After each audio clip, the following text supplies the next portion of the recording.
Support for this show, Politics Done Right, comes from politicsdoneright.com, publishers of How to Make America Utopia, Take Away the Economy from Those Who Rigged It, As I See It, Class Warfare, The Only Resort to Right-Wing Doom, It's Worth It, How to Talk to Your Right-Wing Relatives, Friends, and Neighbors, and other books written by Egberto, Willies.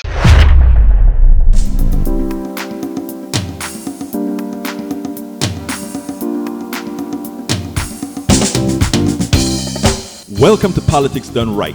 I am your host, Egberto Willies. This is a progressive program that will take the mystery out of politics. This is the program that will encourage you to make sure government becomes we the people. Whether you are liberal, progressive, conservative, or otherwise, you get to air your point of view. We are an independent media outlet that, unlike mainstream media beholden to corporations, we only owe allegiance to you. Remember, you can also send me a tweet at EGBERTOWILLIES. That is at Egberto Willies. Let us engage. It is Politics Done Right. Welcome to Politics Done Right. I'm Egberto Willies, your host. Good morning, Houston. Good morning, Harris County. Good morning to the great state of Texas. And of course, good morning to Northeast Texas, Southeast Texas, Northwest Louisiana, Southwest Louisiana.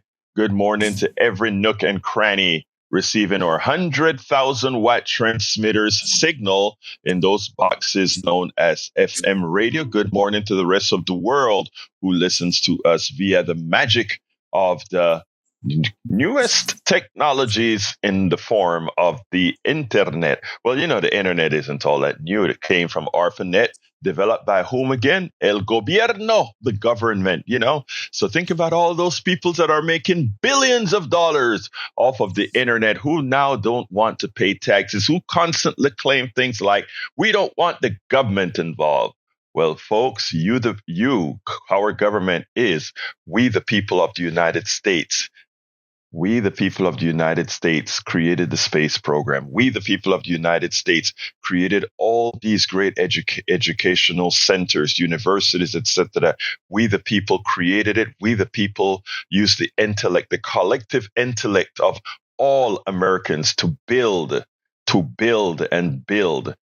And remember that under that, many have created and developed so much under your tutelage, under what you've created. A few have made billions. But we'll talk about that later. Before we get any further, it is time for us to get to the geniuses in the studios that, even under the rainstorm that we're having right now, continues to make it possible for you to hear what we're going to talk about. Buenos dias. Good morning, geniuses. Well, the tin cans and string are a bit wet this morning, but still working. So we're good. Good morning. Good morning. How you doing, Senor Jacques? I am upright, so I guess I'll be okay. Oh, it's Howard talking right now still. Yeah, well, you know, Howard. No, well, I tell you what happens is we had a terrible night last night. The power kept on going on and off. So I've probably slept 2 hours, right? It kept on going on and off. And the alarm, because every time the power goes off and come back on, the alarm get into a state that keeps ringing. So I have to get up and reset. And it was a terrible night. I think my watch says I got 2 hours of sleep. Well, that's probably going to make it a very interesting show. A fatigued host here. So you can't tell the difference between Jack and I's voice. Jack has this real husky, good voice on the radio, and mine is kind of weak. You know what? I don't think it's a right thing for you. You have a radio voice and a TV face. You know that, man? You have a radio voice and a TV face. So I don't know what you're talking about. Well, we're going to let Jack talk. He's got a full page of wisdom here. All right. So, Jack, it is wisdom time. All right. Good morning, Egberto. How are you? I'm fine, my brother. Talk to me. Okay. Higher taxes for the working classes. Part of Project 2025's plan to socialize tax cuts for the morbidly rich. You pay more, they get more. When does it stop? When the people realize they are being economically enslaved, when consumption, consumerism, and materialism are recognized as instruments of our enslavement. I say Americans are too comfortable with their toys and stuff to stand united in revulsion against what the corporate fascists are doing to America and the world. They have divided the people along party lines, racial lines, economic class, and gender to keep us fighting with each other while the rich oligarchs steal the workers' wealth and use war for profit. This must stop. Stop spending your money. Start saving your money. This is your second most powerful thing you can do besides your vote to change the direction these politicians and their rich oligarchs are driving us to. Those rats. Those rats. Those rats, I tell you. I love that. And good morning. Bruce Pollard is the first person in the chat this morning. Great to have you in the chat listening, my brother. Great to have you here. Now, Jack, I could not agree with you more. And in fact, the Project 2025, you know what bugs me? And I think I started a program that way. How much we have all done collectively as a society. And I'm talking about absolutely everybody that really forms a part of this society. How much you have done to really make us who we are. And I'm not talking about just these guys who run corporations, because some of the people that have done the least are those guys, right? And when I say that, I don't say that out of malice or anything of that nature. These are the people that have done the most in this society, are the ones who have benefited economically the least from this society. We became a juggernaut. The country has become a juggernaut on the backs of all of you who are listening to me right now, whether you realize it or not. Collectively, not singularly, collectively, our economic prowess comes from what we all do. And for anyone to believe that somehow the billionaires in this society are the ones who directed that traffic, they are absolutely wrong. What the billionaires have done is use the technique, the system laid out, the economic system as laid out, because that's what they work towards. That's why they have been able to accumulate what they had. So it's a hard thing to get across. And there's a piece that I did on my 3:00 show that I want to play. I have a 13-minute piece that I want to play on Project 2025. But before I get to that piece, there was one person in our chat a few days ago that really got me into a rant that I want to play now. I kind of cleaned it up for KPFT. You know, some of the things that we can say at 3:00, we can't say at 6 a.m. So I cleaned it up and I prepared it. So let me go ahead and play that, and then we'll take it on the other side.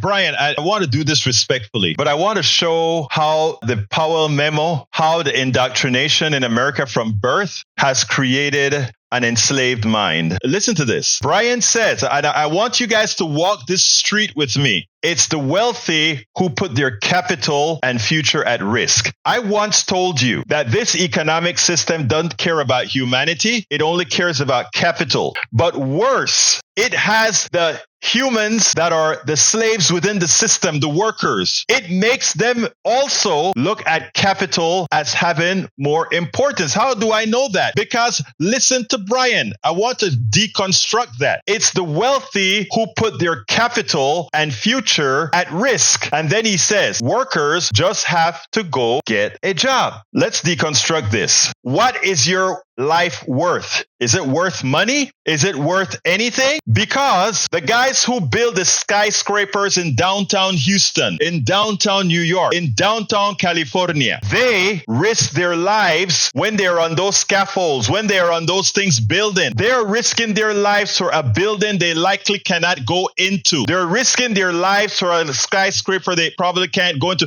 They're breathing in fumes that will get them sick decades later, that the rich person isn't going to want to pay for, even though they got it on the job. I repeat, the enslaved mind, the enslaved mindset is such inculcated within our psyche that we, those that will never be able to get capital because capital breeds capital, we are there defending those people who abuse our work, our worth, our intellect. You put a rich person who bought an island and isolate that island. That island can grow food, etc. You put the farmer who is the worker and the rich person on the island, you can't get anything out of there from the rich person. The person who can survive is the farmer. Yet we have Brian within his mind thinking that the worker just has to find a job, as if the work itself isn't intrinsically a risk as well. You know, it boggles the mind that we continue to bestow upon the wealthy unearned value. These people go to school, they get a business degree, and they go work for a Wall Street firm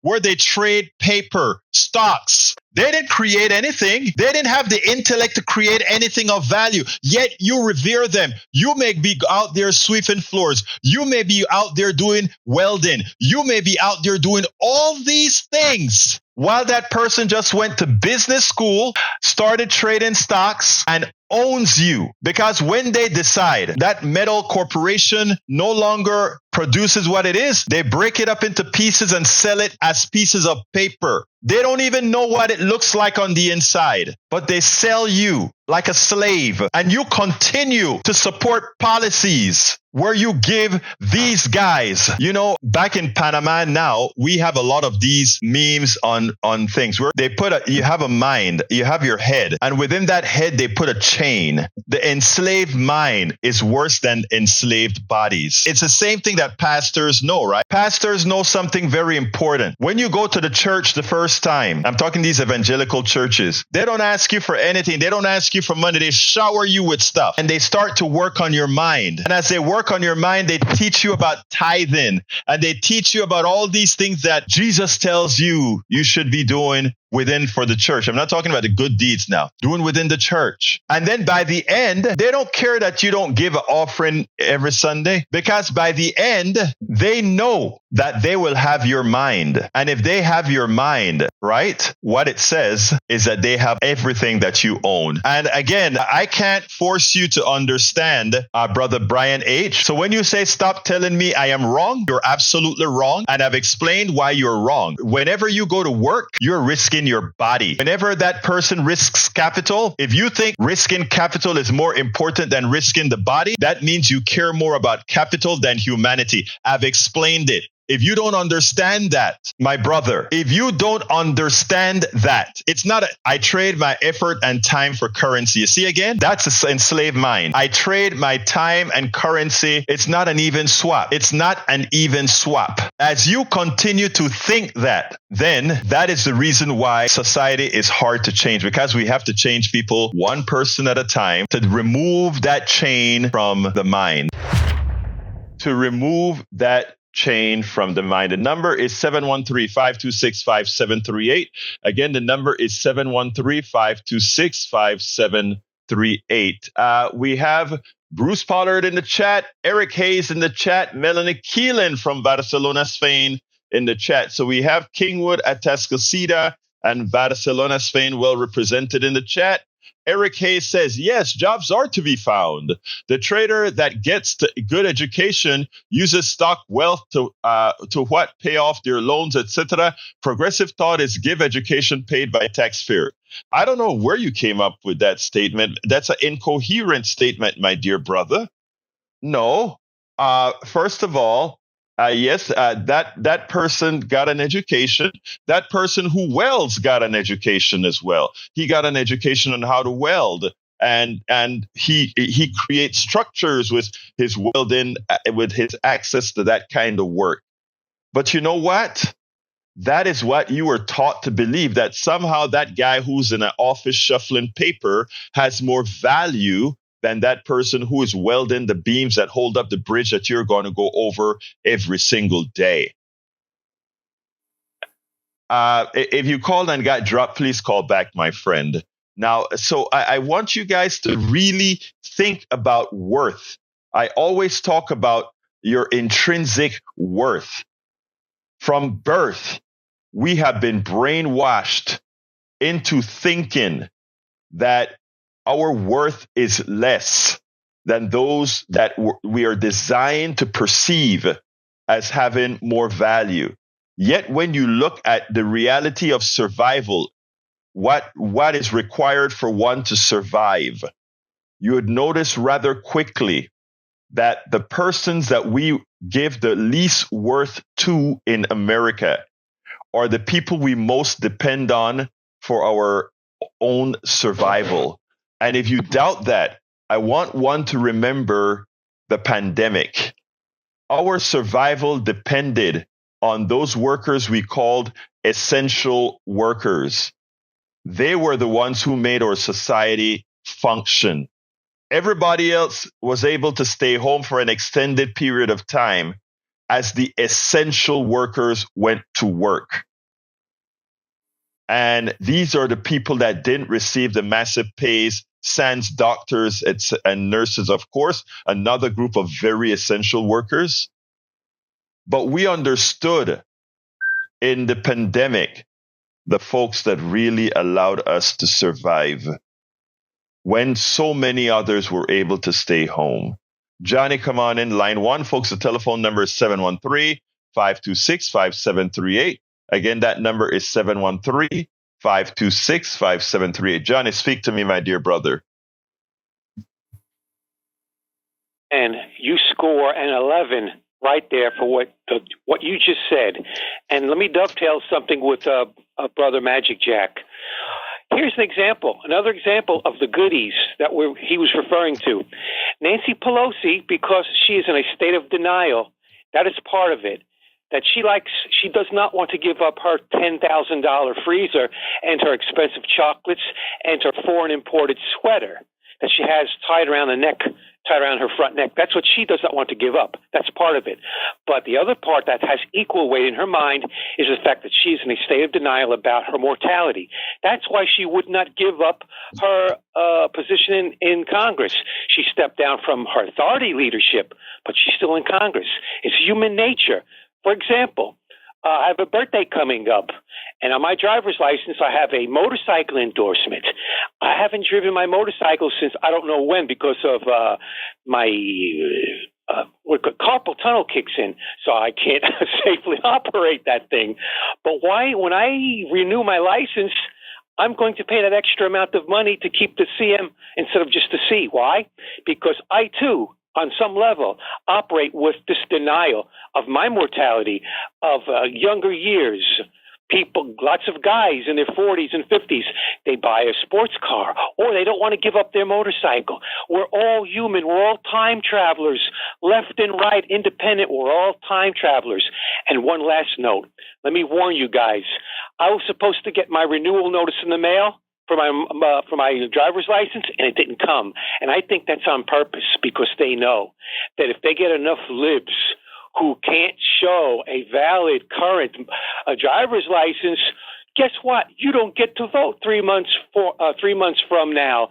So check your driver license expiration date, guys, like I did just now in order to make my point about Nancy Pelosi.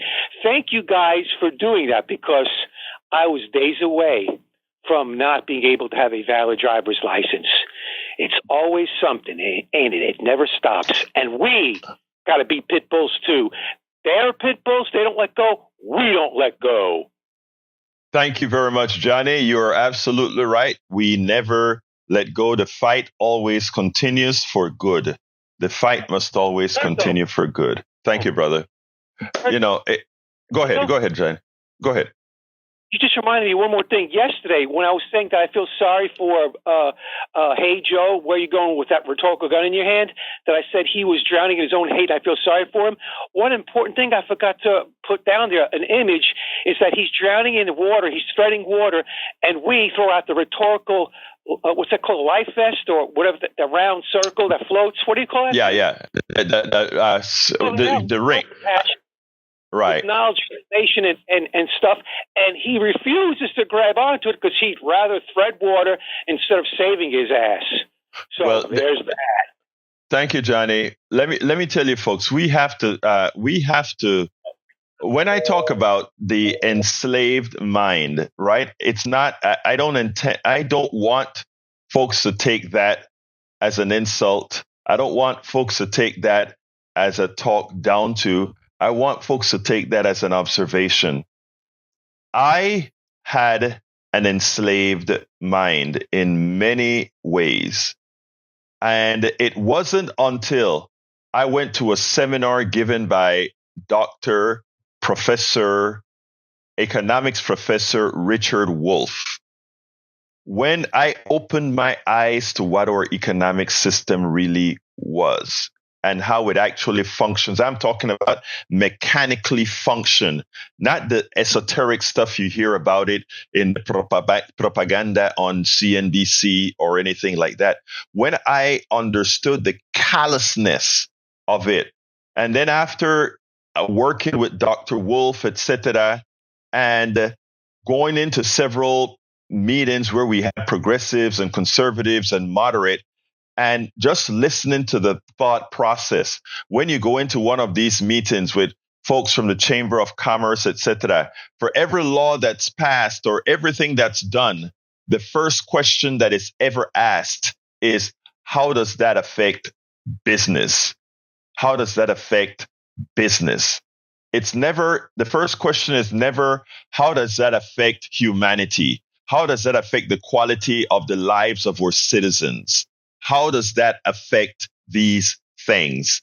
We never hear that as the first comment. When we know our economic system should be working at the behest of the collective of us all, not created to survive without us. But what we do here is we always ask from government, our current government, by the corporation, we always ask, how is this going to affect the corporations first? We have to educate ourselves.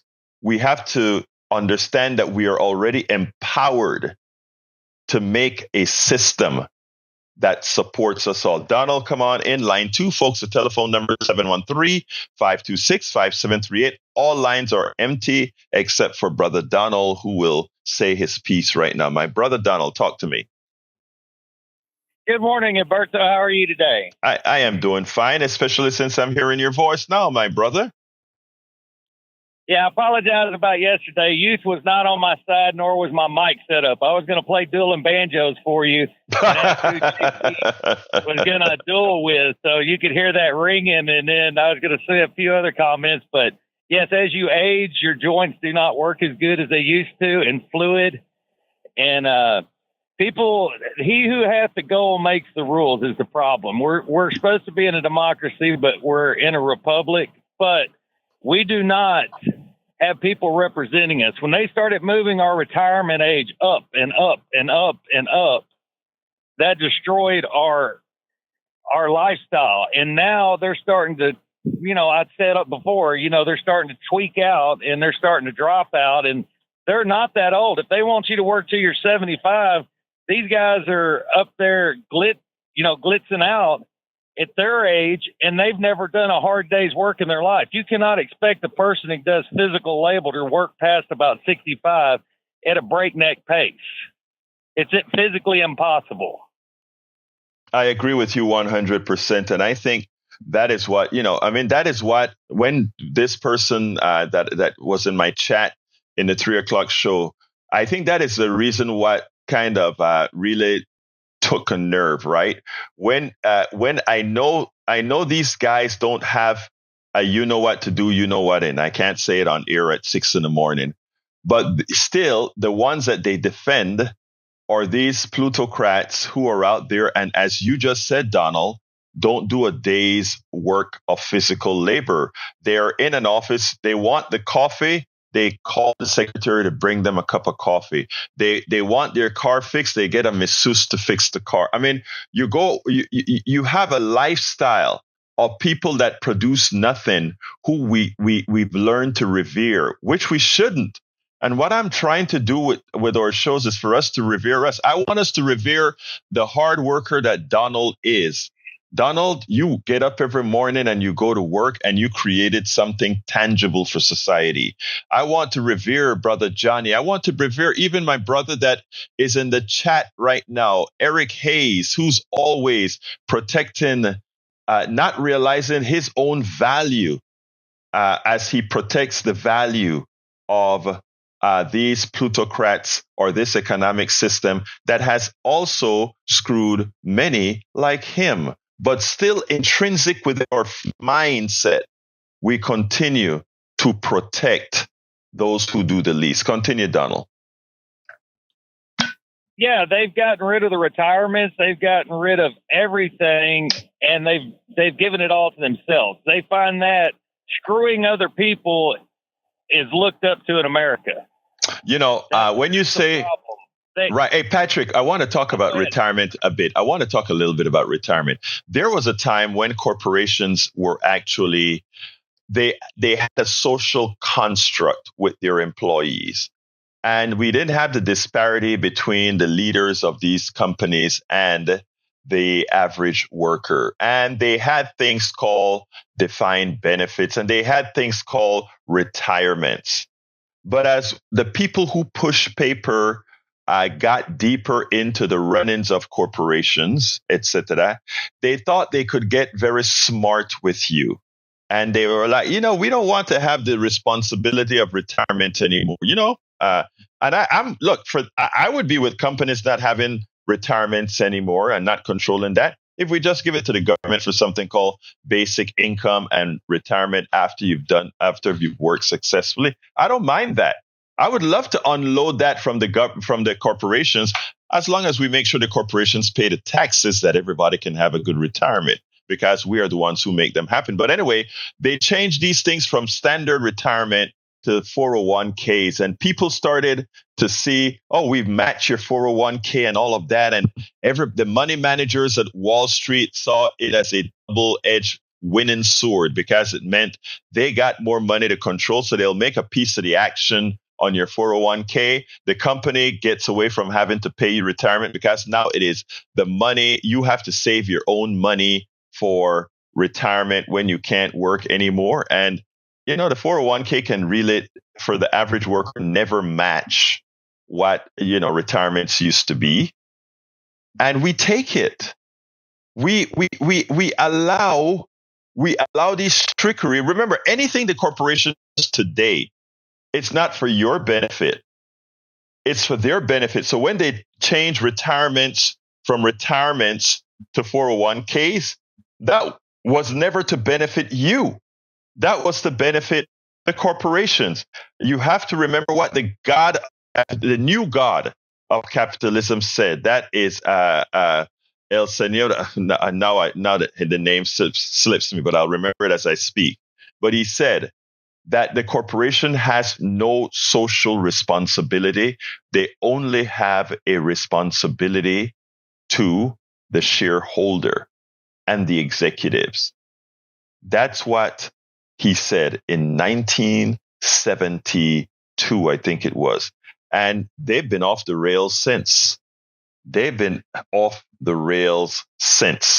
Anyway, Donald, anything else before I go to Patrick? No, that's the fiduciary duty to the stockholder and the executives. And the 401k, you can have enough to retire, but the way they play with the market, then they devalue it, because they're making their profits by buying and selling. Then all of a sudden your 401k is taking a big old hit, whereas then before it was up to the corporation to do the money and you still got it guaranteed. Now it's not guaranteed. So no, that's all I got to say, but have a great one. Thank you, Egberto. Thank you, brother. You have a great day. All right, come on in, dear Patrick. Come on in. Good morning. Hey, in the 80s when Reagan was elected, there was a joke that went around, and the joke said, "What starts with an F and ends with a K and means that you're screwed." 401k. Yes, exactly. I know. I got it. And that's what a lot of people don't realize. Brother Donald just said, "Oh, you can put enough money into a 401k and retire from it." Yeah, for a lot of people, or for some people, that is true. But I know people that the amount that they could actually put into a 401k, there's no way they could live off of that for retirement, even when added to their Social Security. So we have to be careful on the way we say that. Before you continue, Patrick, I want to welcome Billy Allison Irwin, who says good morning to us all, as well as Swear XZ, who says, hey, NVC28, as well as Billy Allison Irwin. Thank you guys for being here in the chat. Love having you here. Continue, please, Patrick. Well, not only is that 401k not enough, but there's a commission earned on it. So not only did you lose your guaranteed retirement, but now every transaction that's made on your behalf, you're paying a commission. Exactly. That's what I talk about when I spoke about, remember everything that they do for you, it's a benefit for them. And in this case, it's a benefit for both Wall Street, who runs your 401k program, as well as the corporations who no longer has the responsibility of setting away funds to keep its retirees funded in their retirement. So two people win as you lose. Wall Street wins, the corporation wins, and you lose. It's always out of the pocket of the middle class and the working class. Continue, my brother. I wanted to talk about your first rant this morning, which I thought was great. All I need is a job, right? So I've never worked less than 50 hours a week, and for the past 10 years, I've worked amongst people that fight to work an additional 10, not because they want it, but because it's not enough. And I work in a branch of construction.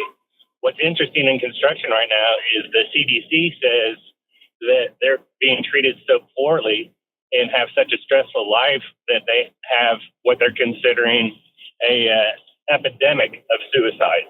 These are men that go to work and work as hard as they possibly can. They get squeezed as much as they can, and they take their life because they don't think that there's anything better. And there probably isn't. So to say that all you need is a job is a joke. My father was educated in several fields, and he was licensed as an electrician, a plumber, and an air conditioner. There's a better way of saying that, but he owned his own business. My father worked as an installer in his own company until he was 74. And when he could no longer do it, he went to substitute teaching until he was 82. My dad's 95, and he's about to be put into a Medicaid bed because he's out of money. My father worked every moment he could in his life. I remember sitting on the front lawn in front of my house, waiting for him to come home on his birthday, and I had to go to bed. My mom sent me to bed because he didn't make it home in time. Wow. To say that all we need is a job is probably one of the most callous things you could say. And the job that we had 40 years ago paid more against the cost of living than it does now. And we've been shifting money towards the age of more and more because 20 or 30 years ago, you could scratch together a little bit of money to place a bet on Wall Street. The kids now, they don't even have that. You can't go to McDonald's and find money to invest. That's a joke. And as soon as I say McDonald's, someone's going to say, okay, we'll get a trade. It's the same with a trade. If I have an air conditioner that goes down or something, I'm behind for 6 months. You got that right. I would look at paycheck with a 6-digit income. I have to always look to see what can I do without. That's living paycheck to paycheck for me. Brother, let me tell you, and the thing about it, the reason we're not just complaining here. The idea is I want people to realize they're already empowered to vote the right people in so that we get this economic system straight. I got a 13-minute piece I got to play, so I want to go ahead and do it now, Patrick. But thank you very much for, of course, the good information that you always bring to the fold. So let me get this stuff started, and thank you for calling in, my brother. Have a great day. You too. All right, folks, I want you to listen to this on Project 2025. Why we're so strong on why things must go a certain way is that Project 2025 just puts all that we talk about on steroids. Check it out. Here we go. It turns out that Project 2025 is nothing more than furthering the wealth transfer engine, putting it on steroids. I mean, we have a trickle-down economy right now that was instituted forcefully by Reagan. And even as many as Clinton, even as Obama tried to mitigate it, slow it down, it continued. And every time a Republican gets in, they increase it. Well, MAGA wants to codify it via Project 2025. And here is what 2025 is going to mean to the average middle class, to the average working class American. When we talk about Project 2025 that MAGA is supporting, and all those rural MAGAs, all those working class MAGA, all those unionized MAGA, all of them that are working for it, fail to understand. You are not screwing the left. You are not giving it to the libs. You're not sticking it to the libs. You're mostly sticking it to yourself. Check this out and we'll take it on the other side. Project 2025, the 920-page policy manifesto by the conservative group, the Heritage Foundation, highlights a wish list of economic and financial plans under a potential Trump second term. While Trump hasn't said he doesn't know anything about Project 2025, he says he doesn't know anything about it. We did a segment recently with NBC's Vaughn Hilliard showing how connected to it he actually is, even if he denies it. Proposals include higher taxes on lower income Americans, increased student loan payments, and major cuts to Medicaid. Steve Ratner has made his way to the Southwest Wall with charts on those financial implications of Project 2025. And Steve, your first chart shows there would be higher taxes on the less well-off. Tell us about it. Sure, Mika. Look, taxes are obviously perhaps issue number one on the minds of many Americans, and Project 25 is very clear about what it wants to do. It essentially wants to restructure our tax system into only two tax brackets, 15% for those earning less than the Social Security maximum, which is, I think, about $166,000 a year, and 30% for those earning above. But that would radically change how much different Americans pay. It would actually increase the amount that people making less than $150,000, less than that cutoff, pay $1,000, $2,000, $2,500. They would pay more taxes, but people above the wealthy would pay dramatically less taxes. If you earn $400,000 a year, you would get a tax cut of about $14,000. So an extraordinary shift in the tax burden away from the wealthy and toward the less wealthy. This is an even more extreme version of what Trump did in his tax bill, the TCJA, Tax Cut and Jobs Act, back in 2017 or so. And you can see here the impact of that was similarly regressive in that people at the bottom got a much smaller percentage increase in their tax cut, and the people at the top got a much larger tax cut. 85% of this tax bill went to people making more than $75,000 or to business. And so essentially what this proposal would do is take this and put it on steroids. So, Steve, the Biden administration's attempts to actually lessen the student loan burden really enraged Republicans. In fact, whenever you would bring up January the 6th, it seems that a lot of Republicans go, yeah, well, look what Joe Biden did with student loans. And they were serious. Like, that's sad, but they were serious. This Project 2025 thing actually is going to increase the burden on people with student loans, right? Yeah. So Joe Biden did make a bunch of proposals. Some of them got litigated and overturned, but then he found other ways, which I'm going to talk about in a second, to address the student loan burden. But what Project 2025 would do essentially would be to eliminate all of what the Biden administration did to cut the burden of student loans. And you can see here, this is broken down by education and all the way from some college but no degree to master's program. And so in terms of the monthly student loan payments, for the people at the bottom, their monthly average student payments would go from $78 to $308. So a huge increase for those with very little college, people who don't probably have great jobs, and for whom this is a big burden. And then smaller increases, but still substantial, all the way up to people who have master's degrees. So completely wiping out everything the Biden administration has done for the last 3.5 years. But let me show you one impact of what the Biden administration has done. We all know that student loan debt has been a huge problem, and it's gone up and up and up. It's gone up and up per student. And this is even inflation adjusted, and it went up under Trump.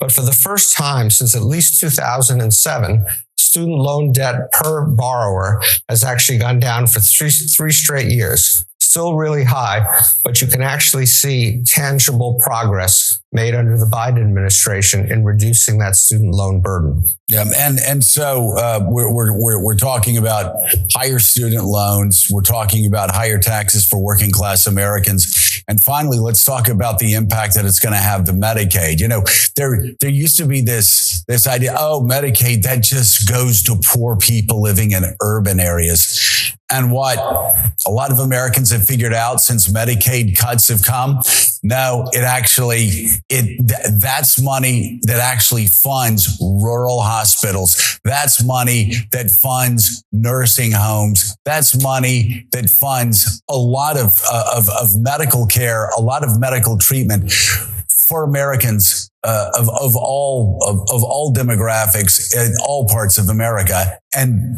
Donald Trump, if he really does embrace 2025, like he said in the past, he's going to support more massive cuts to Medicare. Yeah, Joe, you're right. And Medicaid. You're right, Joe. Medicaid, I think there's something like 90 million people on Medicaid in America, 38 million children. So you're right. It is not just some urban program for a few poor people. And what Project 2025 wants to do is put limits on how long you can stay on Medicaid, effectively kick people off Medicaid, put in work requirements, put in a whole number of restrictions that would dramatically change the number of people who are on Medicaid.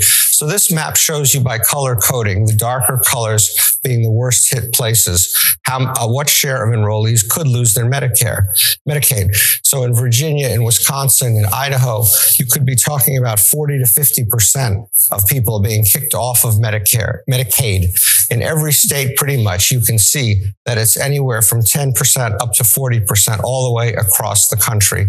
It would be a massive change in a program that, as you said, is absolutely central to our healthcare system and to the lives of so many people who can't afford their own healthcare. But it's also a question politically of whether this is really a great idea for the Republicans to embrace, because Medicaid is actually extraordinarily popular. Not surprisingly, it's supported by 90% of Democrats versus only 8 who have an unfavorable view of it. But even among Republicans, 65% of Republicans think favorably about Medicaid, and only 32% think unfavorably about Medicaid. So it's terrible policy. It also may be terrible politics for the Republicans to embrace proposals like this. And it's particularly terrible if you look at the map in states like Virginia, Wisconsin, and obviously important states for this election. We spend a lot of, and what's going to be important going forward, and this is a marching orders for everybody here. The mainstream media are going to be concentrating on all the stupidity that Trump is going to do. You know, that childlike behavior by saying, look at Kamala's hair. Look at how Kamala laughs. Look at how Kamala sits. Oh, Kamala went out with Willie Brown a few years ago. Oh, Kamala that's what they're gonna be pushing. Oh, look at Kamala locked up a whole lot of black men, not realizing that if Kamala locked up a whole lot of black men, that may be something that gives her the vote from quite a few races, right? But anyhow, they're going to be talking about all those kinds of things to deflect. And what Kamala has to do is what she did in that speech that she just gave in Wisconsin. In a 2-minute answer, 15 minutes to call out the lie. 15 seconds to call out the lie, another 15 seconds to correct the record, and you use 90 seconds to tell you how you're going to change the lives of American citizens. And if Kamala does that, and if all of you out there, when you have the Erics and the Brother Lees and the CSAC coming with the ill or misinformation and lies that they have allowed themselves to accept from the right-wing lying machines, you will be able to use the wording that, let's say, Eric uses. You will be able to use Eric's words to gain your credibility as you tell truth to the American people. It works. How do I know? It does. These videos that I do, whenever I challenge a MAGA person and I turn it into a video and I put it out there, you would not imagine the amount of messages that I get that says, oh, wow, I've been hearing that on Fox News thank you. Thank you. And that's what it's all about. Remember, progressives are the side that are doing good work to help people. Remember, progressives are the ones with the policies that assist and give people equal access to success. And remember, the other policies are only about conserving that which is not worth conserving because it harms too many. Let's all remember that. And if we go out there and do that job, when Kamala says we have all that work to do, that is the absolute fact.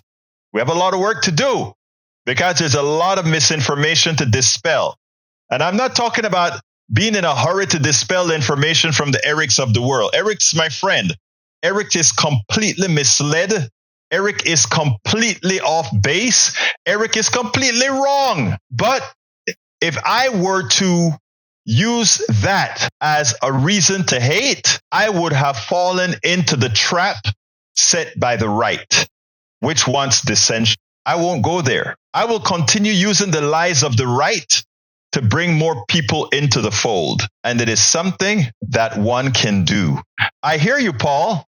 I know what you're saying, Paul. If you allow the sick, if you allow those who have been affected mentally by externalities, if you allow that to change who you are, then they win. If you bring it in and you continue moving forward and you'll use their ill-informed selves to inform others, you win. And that's what we are going to do in November. We are going to win in that landslide I've been telling you all about. Because we have the time. We have the time to go out there and prove, not just with the numbers, but with our way of being, what needs to be done. Anyway, folks, 713-526-5738. Again, that number is 713-526-5738. 713-526-5738. And remember, folks, you are already empowered. It's about not being fearful, but using the power that America still affords you. We are still a democracy if we choose to behave like a democracy. Sharkula, hairstylist, is in the house. Welcome, my sister. Also, Alizarian Dreams is in the house. She says, good morning, y'all. God, our chat is jamming this morning. A lot of folks in the chat and on Twitter, etc. Brian, my dear brother Brian, is in the house. Good morning, sir. How are you doing? Yeah, good morning. Everybody, if you can hear me, support the station by a donation of some type. Doesn't have to be a lot, but it should be some. Okay, what I've noticed since Obama is the Democratic Party selects a person to run for president. The Republican Party votes for it. That's the big difference between the two parties right now. If I was a Biden supporter, I would be pretty angry that he was forced out. That's it. Okay, well, don't leave yet, Brian, because I want to remind you of something. The fact that you said he was forced out automatically says that you believe he was voted in, which I think go against your initial comment. But that's okay. I don't agree with that, but I can see your point to some extent, because Bernie, my good old Bernie, for whom I was a delegate, he was froze out. But it wasn't that they did it. What it was is that they ganged up on him and they created the rules to make it difficult for him. Bernie's a big boy, and Bernie understands politics, and he didn't let that stop him from being Bernie. So, look, there is some validity to what you said, but it's not at all limited to the Democratic Party. It's a function of what parties do.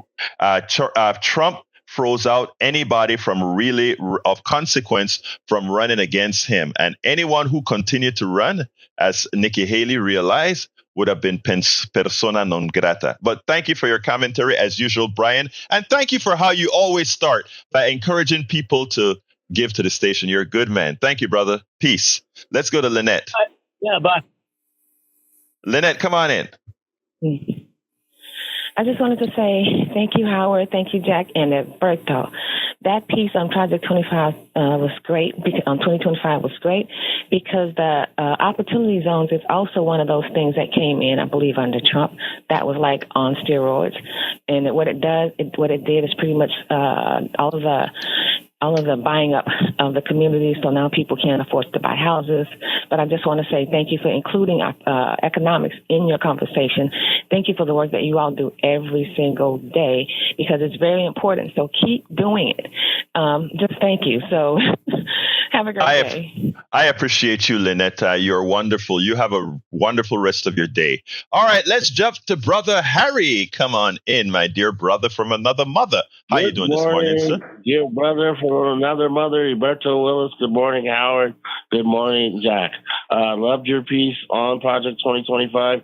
Arnie talked about it that preceded your show, so she's always talking about it. That's why, folks, it's important to listen to KPFT, because you get the truth when you listen to the Attitude with Arnie Arneson, when you listen to Brother Egberto Willis, when you listen to Economic Update, Dr. Richard Wolff. You get the truth and insight.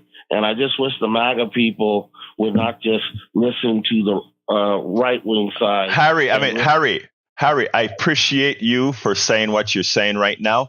And forgive me, but I have two other calls, and we only have 3 minutes, and I want to give everybody a chance to talk. Thank you, brother. You have a great day. I'll talk tomorrow. Thank you. Let's go to Raymond. Thank you, brother. Let's go to Raymond. Raymond, you are going to be hot in a minute. You're on, Raymond. Hello, Egberto. Appreciate you taking my call. I wanted to ask actually for your opinion on something. I've been listening to most of the show today talking about what we can do to help people save for retirement. I really enjoyed Patrick and his story about his father. I worked construction my whole life. I still do. And so I can appreciate that. But my point that I'd like for you to help make is that personal responsibility is very important for the individual. And I think that people should think about their retirement and plan accordingly to some extent. And I know everyone's got different abilities to do that.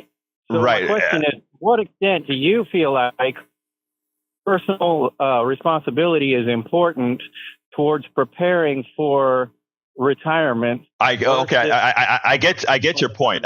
Versus the government, etc. Right. Let me tell you one thing, Raymond. I got to go, but here's the deal. I wish we taught that in school, but we don't teach a lot of stuff in school, and then we expect people to know stuff. Personal responsibility for those who have the ability and those who were reared correctly. I mean, you likely, but there's so many that weren't. So we have a lot to talk about what you're just talking about on personal. Let's talk about that tomorrow if you're listening, and we'll take it from there. I got to get to Joni, and because we got only a minute left. So thank you very much, Raymond, for your call. Let's talk about that tomorrow. Joni, come on in. Egberto. So just wanted to two little points. So addressing whether or not the Republicans provide choice. My mom, before she passed away in 2020, she said, "Why don't we get a choice?" She's a Republican voter, and she said, "I don't know why we don't get a choice." So there was no choice in 2020. So it didn't seem to be. I don't remember any primaries going on in 2020 for the Republicans. Number one. Number two, it just makes my heart warm to see how interested and concerned the right is about whether or not Democratic voters are being disenfranchised. It's just heartwarming. Okay, that's all I have to say. Thank you so kindly, Joni. Thank you so kindly. Look, love all you callers today. My God, that was great. And Raymond, I want to explore what you spoke about again, because what you said was so important for us to discuss. So let's talk about that tomorrow. If you're listening, call in early so that we can put some meat into what you were speaking about. Callers and the chatters on the chat, thank you for that vivid conversation that we're having there. And I want to pass it to the studio now.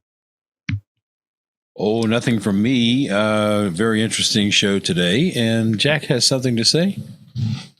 More taxes, less in your pocket.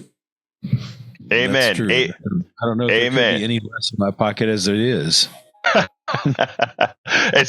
Let me tell you, folks, here's the bottom line, right?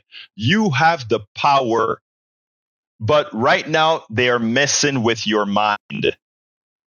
They're having you, when I say they, all of this, there are strings being pulled. The Powell memo is in full effect. The Project 2025 is an appendage to the Powell memo. And I've spoken about the Powell memo a lot. If you don't know what it is, just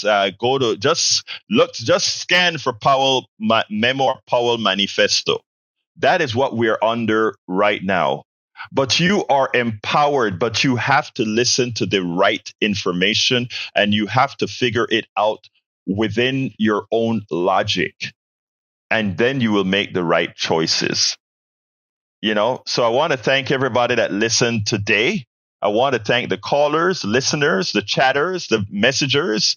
I want to thank those who are going to be listening to this on podcast. I want to thank all of you. Let's keep working together to make a better America. My name is Egberto. Don't forget, you can get the rest of the show, politicsdoneright.com/newsletter. politicsdoneright.com/newsletter. My name is Egberto Willies. This is Politics Done Right. And you guys know how I end this baby. I am what? Out! Support for this show, Politics Done Right, comes from politicsdoneright.com, publishers of How to Make America Utopia, Take Away the Economy from Those Who Rigged It. As I See It, Class Warfare, The Only Resort to Right-Wing Doom. It's Worth It, How to Talk to Your Right-Wing Relatives, Friends, and Neighbors, and other books written by Egberto Willies.